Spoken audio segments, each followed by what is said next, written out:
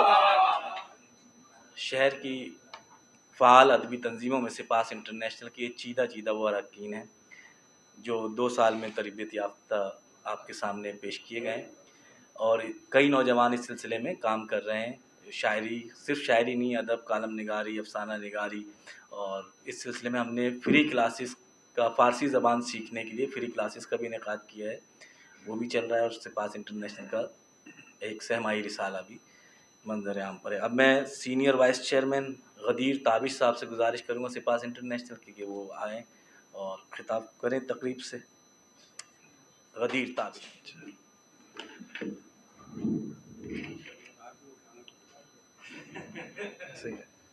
اعوذ باللہ من الشیطان الرجیم، بسم اللہ الرحمن الرحیم۔ شروع اس کے نام سے کہ جو عالمین کا پروردگار ہے اور جس کو فخر ہے کہ وہ محمد وآل محمد کا خالق ہے۔ درود و سلام اس کے لیے کہ جس کا حق ہے کہ اس پہ درود پڑھا جائے۔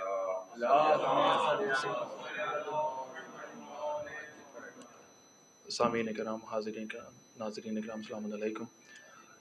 شکر گزار ہوں چیئرمین صاحب ڈاکٹر ندیم نقوی صاحب کا، جناب عباس قیصر صاحب کا، اور آپ تمام احباب کا کہ آپ نے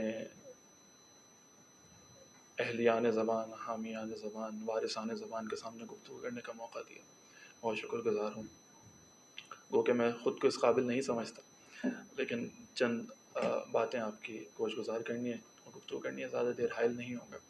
سپاس انٹرنیشنل کا سفر اور میں سپاس انٹرنیشنل میں کیسے آیا وہ آپ کی گوش گزار کروں گا، اور قبلہ کے بارے میں کچھ ایک آدھ جملے جو اس قابل مجھے لگے کہ میں ادا کر سکوں کروں گا۔ حضور، سپاس انٹرنیشنل کی جب ابتدا کی جا رہی تھی، میرا تعلق اس ایسے گھرانے سے ہے، میری والدہ بھی اردو کی پروفیسر ہیں، والد بھی اردو پروفیسر تھے، تو جب کبھی کوئی لڑائی ہو جایا کرتی تھی تو ہم نے کبھی اپنے والدین کی آواز کو بلند ہوتا ہوا نہیں دیکھا، ہم نے نہیں دیکھا کہ وہ کبھی چیخ رہے ہوں، چلا رہے ہوں، لیکن ہاں ہمیں پتہ ضرور چل جاتا تھا کہ لڑائی ہوئی ہے۔ وہ کیسے کہ ہمارے گھر کے جو بڑا کمرہ تھا جس کو آپ عمومی طور پہ ٹی وی لاؤنج کہتے ہیں، وہاں پہ ایک شیلف لگی تھی، اس شیلف میں شعر کی صورت میں کوئی نہ کوئی ایک چیز لکھی ہوتی تھی، مثلاً کہ ہمارے بعد اندھیرا رہے گا محفل میں، بہت چراغ جلاؤ گے روشنی کے لیے۔ اگر یہ ابو کے رائٹنگ میں لکھا ہوتا تھا تو ہم سمجھ جاتے تھے کہ آج امی ابو کے درمیان کچھ لڑائی چل رہی ہے۔ تو اس طرح کی ہمارا گھرانہ تھا۔ اگر 4 سال کا بچہ بھی مرغی کو مرغی کہتے، یعنی غین کی جگہ گاف کہتے، تو ابو اس کو تنبیہ کیا کرتے تھے کہ بیٹا یہ مرغی ہوتا ہے۔ ابو کا انتقال ہو گیا، اس کے بعد یقین جانیے کہ اس ادبی ماحول کے لیے میں ترس گیا تھا۔ 4 سال بعد جو ہے وہ ڈاکٹر ندیم نقوی صاحب نے اس تنظیم کی بنیاد رکھی، اور مجھے ایسا لگا کہ اس حفظ زدہ ماحول میں تازہ ہوا کا جھونکا ہے، اور میں ان کے ساتھ شامل ہو گیا، اور آج تک سپاس انٹرنیشنل میں ان کے ساتھ ہوں۔ یہ ظاہری طور پہ انہوں نے مجھے وائس چیئرمین کا عہدہ دے دیا ہے، لیکن میں ایک کارکن کی حیثیت سے آپ کے سامنے اور ان کے ساتھ ہوں۔